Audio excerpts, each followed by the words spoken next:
Hello दोस्तों, आप सभी कैसे हैं। उम्मीद करता हूं आप सभी बहुत ही अच्छे होंगे। आज की इस वीडियो में हम बात करने वाले हैं दो वेरी इंपॉर्टेंट क्वेश्चन जो हमारे 2024 के बोर्ड एग्जाम के लिए बहुत ही ज़्यादा इंपॉर्टेंट है। और ये जो दो हम आज की इस वीडियो में प्रश्न करेंगे वह आपके बोर्ड एग्जाम में दोनों में से एक प्रश्न तो आपके 100% चांस है कि एक प्रश्न आएंगे ही आएंगे, वो भी 4 नंबर के आपके बोर्ड एग्जाम में पूछेंगे। तो अभी तक ने इस प्रश्न को आपने हल नहीं किया है तो इस पहले प्रश्न को हल कर लीजिएगा, उसके बाद ही आप बोर्ड एग्जाम में जाइएगा एग्जाम देने। तो आइए अब हम बिना देर किए इस प्रश्न को शुरू करते हैं। यह प्रश्न हमसे कह रहा है के का मान ज्ञात कीजिए जिसके लिए द्विघात समीकरण के x square plus 20x plus 25 equal to में 0 के मूल समान है। और ये जो हमारा प्रश्न है वो आपके 2022 के बोर्ड एग्जाम में यह प्रश्न हमसे पूछा गया है 2022 के पेपर में। तो आइए अब हम इस प्रश्न में हमसे सबसे पहले तो समझेंगे कि इस प्रश्न में हमसे क्या कह रहा है। कह रहा है इस प्रश्न में कि हमें ये जो द्विघात ये समीकरण दिया है, ये जो द्विघात समीकरण, इसमें ये जो हमारा के है नो कि इसका हमें मान ज्ञात करने के लिए पूछ रहा है, मतलब इसका मान क्या होगा यही हमसे क्वेश्चन में पूछ रहा है। और दूसरी बात कह रहा है कि इसका जो मूल है, मूल वह समान दे दिया गया है। मूल जो है वह समान दे दिया गया है। तो मूल हमारा समान कब होता है? जब हमारा विभीतकर जो होता है बी स्क्वायर माइनस का 4ac वह 0 के बराबर होता है, तो उस समय जो हमारा मूल जो होता है वह समान होता है या बराबर होता है। यहीं पर आपको समान के जगह पर बराबर दे दें तो उस एकदम सेम वही उसी प्रकार से उसी क्वेश्चन को भी हल करेगा। अभी इसके अगले वाले क्वेश्चन में वहाँ पर बराबर, यहाँ पर समान के जगह पर बराबर दिया गया है, तो उस क्वेश्चन में आपको और समझ में आ जाएगा।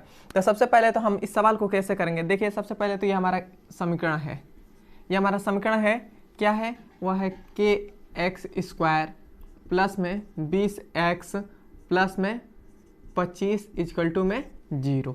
ये हमारे पास द्विघात समीकरण दे दिया गया है और हमसे इसमें k का मान पूछ रहा है और इसका जो मूल है वो समान है। तो हमारे पास सबसे पहले तो इसका मूल जो है वो समान है। तो मूल हमारा समान कब होता है? जब विभीतकर जो होता है, विभीतकर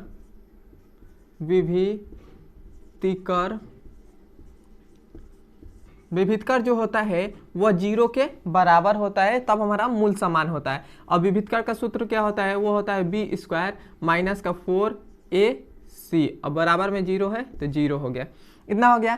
तब हमें इस सूत्र में रखने के लिए, इस सूत्र में बैठाने के लिए हमें a, b और c की मान की जरूरत पड़ेगी। तो हम पहले a, b और c की मान को निकाल लेते हैं। तो a, b और c का मान कहाँ से निकालेंगे? तो सबसे पहले हम a का मान निकाल रहे हैं। तो a का मान कहाँ होता है? एक्स स्क्वायर का गुणांक। ये जो समीकरण दिया गया है इसमें एक्स स्क्वायर जो रहेगा, एक्स स्क्वायर उसका जो गुणांक रहेगा वही a का मान होगा। तो इस समीकरण में हमें कहाँ दिखाई दे रहा है? X square. तो एक्स स्क्वायर यहाँ पर दिखाई दे रहा है, इसका गुणांक क्या है? तो k है। तो a का मान क्या हो जाएगा? k हो जाएगा। इतना क्लियर है। और b हमारा कौन सा होता है? b का मान हमारा होता है x का गुणांक। तो इस समीकरण में फिर से देखिए x कहाँ है? तो ये x यहाँ पर है। तो x का गुणांक क्या है? तो 20 है। तो ये हमारे पास b का मान कितना हो जाएगा? 20 हो जाएगा। इतना क्लियर है। उसके बाद देखिए c का मान हमारा कौन सा होता है? जो हमारे पास अचर पद रहता है, अचर पद ये लास्ट वाला वही होता है। तो हमारा c का मान कितना हो जाएगा? 25 हो जाएगा। इतना बात क्लियर है। अब हमने a, b और c का मान भी निकाल लिया। अब हम a, b, c का मान इस सूत्र में बैठा देंगे। तो इस सूत्र में बैठाएंगे तो हमारे पास क्या हो जाएगा? सबसे पहले तो है b, तो b का स्क्वायर क्या b है, तो b का मान कितना है? 20 है। तो ये हो जाएगा 20 और इस पूरे पर स्क्वायर है तो ये हो जाएगा स्क्वायर। इतना हो गया। फिर से माइनस है तो माइनस हो गया। अब देखिए यहाँ पर 4 है तो ये हो जाएगा 4। a का मान हमारे पास कितना है? तो k है। तो ये हो जाएगा a का मान हो जाएगा k। इतना हो गया। अब देखिए c का मान हमारे पास कितना है? तो c का मान हमारे पास 25 है। तो ये हो जाएगा 25 और बराबर में 0 है तो 0 हो गया। इतना हो गया। अब देखिए 20 का हम स्क्वायर करेंगे तो कितना हो जाएगा? 2 दूना 4 और 0 का हो जाएगा 00। इतना हो गया। 20 का जब 20 स्क्वायर करेंगे तो 400 आ जाएगा और यहाँ पर माइनस है तो माइनस हो जाएगा।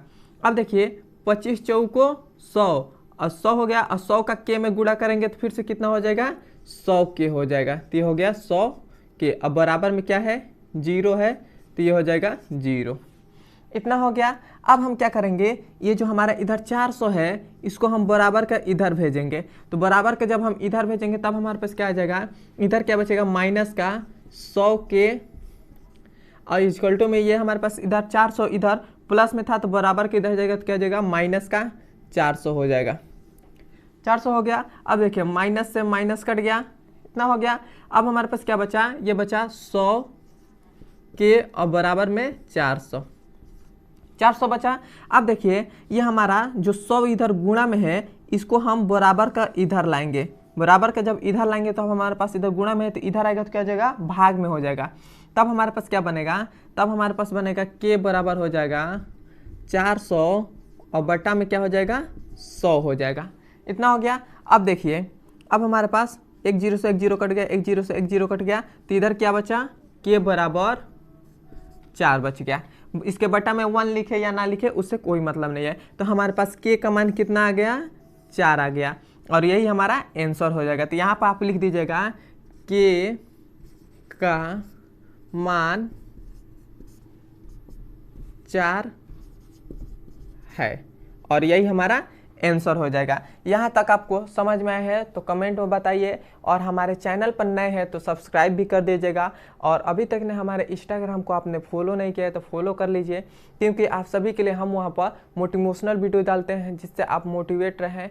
अब हम चलते हैं इसके दूसरे नंबर सवाल पर। यह हमारे पास दूसरा नंबर सवाल है। दूसरा नंबर भी सवाल एकदम पहले के ही जैसा है। तो आइए अब हम इस सवाल को पहले समझेंगे कि इस सवाल में हमें क्या कह रहा है, उसके बाद इस सवाल को हम हल करेंगे। तो आइए हम पहले सवाल को पढ़ते हैं। यह सवाल हमसे कह रहा है यदि द्विघात समीकरण 3x² माइनस का 12x प्लस में 2m इक्वल टू में 0 के मूल बराबर है तो m का मान ज्ञात कीजिए। हमसे इस क्वेश्चन में बस कह रहा है कि जो द्विघात समीकरण दिया है इसका जो मूल है वो बराबर है और इसमें m का मान ज्ञात करना है। जो हमारे पास ये लास्ट में अचर पद में m दिया है इसका मान हमें ज्ञात करने के लिए कह रहा है। तो ये भी सवाल एकदम बहुत ही आसान है, वो भी 4 नंबर में आपके बोर्ड एग्जाम में पूछेंगे और एकदम बिल्कुल ही आसान है। बस केवल आपको एक बार यदि आप इस सवाल को समझ लिए तो आप एकदम हवा में इसको सवाल को कर सकते हैं। तो हम पहले इस सवाल को हल करते हैं।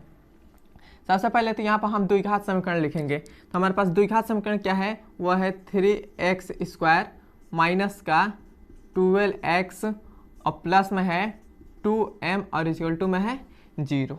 यह हमारे पास द्विघात समीकरण दिया गया है। अब हम क्या करेंगे, और इसका जो है मूल है वो बराबर है, बराबर है मूल। तो हमारे पास बराबर है तो क्या हो जाएगा, विभेदकर जो होगा वो 0 के बराबर हो जाएगा।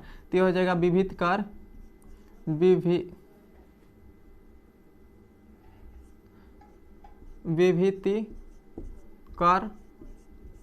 विभेदकर हो जाएगा 0 के बराबर। तो विभेदकर का हमारा सूत्र क्या होता है, वो होता है b² माइनस का 4ac और बराबर में 0 है तो 0 हो गया।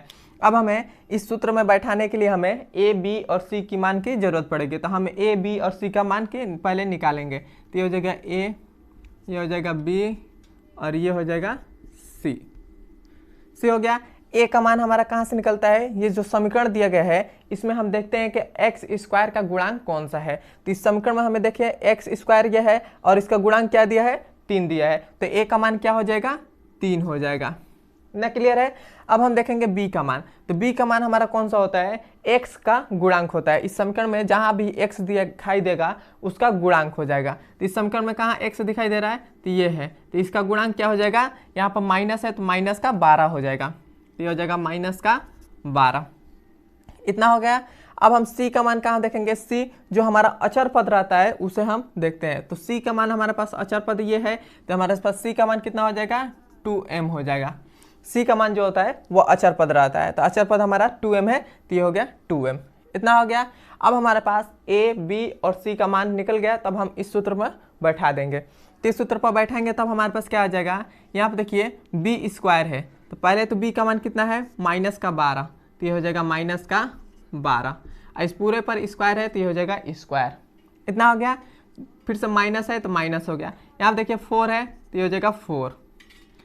a का मान कितना है, तो a का मान 3 है और c का मान कितना है, तो ये है c का मान 2m है, तो ये हो जाएगा 2m और इक्वल टू में हो जाएगा 0। इतना हो गया। अब देखिए, अब माइनस 12 का स्क्वायर करेंगे तो हमारे पास क्या हो जाएगा, ये हो जाएगा 144। जब भी हम किसी भी संख्या का माइनस, यदि कोई भी संख्या माइनस में हो और उसका स्क्वायर करेंगे तो हमेशा प्लस में आता है। जैसे माइनस का 12 है, इसका स्क्वायर करेंगे तो प्लस में इसका आंसर जो आएगा, जो स्क्वायर होगा वो प्लस का हो जाएगा। तो 12 का स्क्वायर कितना होता है, 144 हो गया। जैसे यहाँ पर आपको समझा दे रहे हैं, यहाँ पर माइनस का 2 का स्क्वायर है, 2 का स्क्वायर है तो ये हमारे पास माइनस का 2 एक बार होगा, फिर से गुणे में माइनस का 2 एक बार होगा, तो ये हमारे पास 2 दूना कितना हो जाएगा, 4 हो जाएगा। और माइनस माइनस गुणा करेगा तो क्या हो जाएगा, प्लस हो जाएगा। जैसे यहाँ पर माइनस का 3 है और इधर भी माइनस का 3 है, कितना हो गया, यहाँ पर 3 माइनस 3 का स्क्वायर है, तो इसको हम 3 का स्क्वायर है तो इसको हम माइनस का 3 2 बार लिख सकते हैं। तो अब हम 3 का कितना हो जाएगा, 9 हो जाएगा। माइनस माइनस गुणा करेंगे तो कितना हो जाएगा, प्लस हो जाएगा। उसी प्रकार यहाँ पर माइनस का 12 है, माइनस का 12 का स्क्वायर है, तब हम 12 को कैसे लिखेंगे, माइनस का 12 गुणे माइनस का 12 ऐसे लिखेंगे। तो 12 12 कितना हो जाएगा, 144 और माइनस माइनस कितना हो जाएगा, प्लस हो जाएगा। तो उसी प्रकार यहाँ पर आ गया 144। इतना बात आपको क्लियर है। अब देखिए यहाँ पर फिर से माइनस है तो माइनस हो गया, 4 का 3 में गुणा करेंगे तो कितना हो जाएगा, 12 हो जाएगा। और 12 का फिर से 2m में गुणा करेंगे तो कितना हो जाएगा, 24m हो जाएगा। तो ये हो जाएगा 24m हो जाएगा। जैसे यहाँ पर देखिए, हम 4 का 3 में गुणा किए तो कितना हो गया, 12 हो गया, 12 हो गया। फिर से हमें गुणा करना है 2m में, तो 12 दूना कितना हो जाएगा, 24 हो जाएगा। 24 m है तो ये हो जाएगा m। उसी प्रकार यहाँ पर 24m आ गया और बराबर में 0 है तो 0 हो गया। इतना हो गया। अब देखिए ये हमारे पास इधर 144 है, इसको हम बराबर का इधर भेजेंगे, तो बराबर के इधर भेजेंगे तो इधर क्या बचेगा, माइनस का 24m और ये हमारे पास 144 इधर आएगा तो क्या हो जाएगा, माइनस का 144, माइनस का 144 आ जाएगा। माइनस का 144 कैसे आया, इधर प्लस में था तो इधर आएगा तो माइनस में हो जाएगा। अब देखिए माइनस से माइनस कट गया तो इधर क्या बचा, 24m और इक्वल टू में 144। इतना हो गया। अब हम इस 24 को भी बराबर के इधर भेजेंगे, तो इधर हमारा 24 क्या है, गुणा में है, तो इधर आएगा बराबर के इधर तो भाग में हो जाएगा। तो ये हो जाएगा m बराबर क्या हो जाएगा, 144 बटा में हो जाएगा 24 हो गया। अब हम 24 से काटेंगे तो ये हमारे पास कितना बार में कटेगा, 6 बार में, 6 बार में कटेगा। नहीं कटेगा तो सबसे पहले आप क्या करिए, आप किसी भी संख्या को कटाना है तो सबसे पहले उसे छोटे अंक से कटाइए। तो इसको हम क्या करेंगे, या इसे हम 2 से कटाएंगे, 2 एकने 2 और 2 दूना 4, 12 आ गया। फिर से 2 सत्ते 14 और 2 दूना 4, 72 आ गया। फिर से 2 से कटाएंगे तो 2 छक्के 12 और ये कितना बार में कटेगा, 72, 2 तिया 6 और एक हो जाएगा 2 छक्के 12। फिर से 2 तिया 6 और ये कितना हो जाएगा, 2 एकने 2 और 2 अठे 16 और 3 छक्के 18। तो हमारे पास 6 आ गया। ऐसे भी आ गया, चाहे आपको पहले इसको मिटा दे रहे हैं, यहाँ पर ज़्यादा इन्होंने लिख दिया। देखिए हमने कैसे कटाया, ये हमारे पास ये आ जाएगा 144 बटा में आ जाएगा 6। इसको जब हम काटेंगे तो m का मान हमारे पास, सॉरी यहाँ पर 24 है, जब इसको काटेंगे तो हमारे पास आ जाएगा 6, m का मान 6 आ जाएगा। ये हो गया। अब देखिए हमने इसको कैसे काटा, यहाँ पर m बराबर क्या था, 144 और बटा में क्या था, 24 हो गया। आप क्या करिएगा, यदि आपको ऐसे नहीं है, डायरेक्ट नहीं काटने आता है, तो सबसे पहले आप छोटे अंक से कटाइए। छोटा अंक सबसे पहले क्या आता है, 2 आता है, तो इसे हम 2 से कटाएंगे। तो 2 से कटाएंगे तो ये हमारे पास 2 से कट रहा है तभी कटाएंगे, 2 से नहीं कटेगा तो नहीं कटाएंगे। तो इसको हम 2 से कटाएंगे तो ये हो जाएगा 2 एकने 2 और ये कितना हो जाएगा, 2 दूना 4, ये कट गया।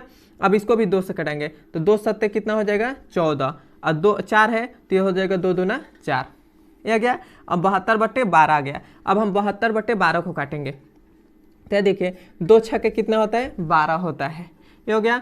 और 2 तिया 6 तो ये 5 6 हो गया और एक यहाँ पर 7 था तो 6 कट गया तो एक बचा, तो एक इसमें आएगा तो ये हो जाएगा 12, तो ये हो जाएगा 2 छक्के 12, तो ये आ गया 36 बटा अब आ गया 6। अब हम फिर से 2 से कटाएंगे तो 2 तिया 6 और इसको भी हम कटाएंगे तो 2 एकने 2, एक इसमें आ गया तो 16, तो 2 8 ये हो जाएगा 16, 3 एक 3, 3 तिरिका 3 छक्के 18, 3 छक्के 18 हो गया। अब यहाँ पर हमारा 2 से नहीं कट रहा था तो 2 से नहीं कटेंगे, 3 से कटाएंगे। तो अब हमारे पास ये 3 छक्के 18 था, एक्स हमारे पास m का मान कितना आ गया, 6 आ गया, और यहाँ पर m का मान 6 आ गया। यहाँ ये हमारा आंसर हो जाएगा।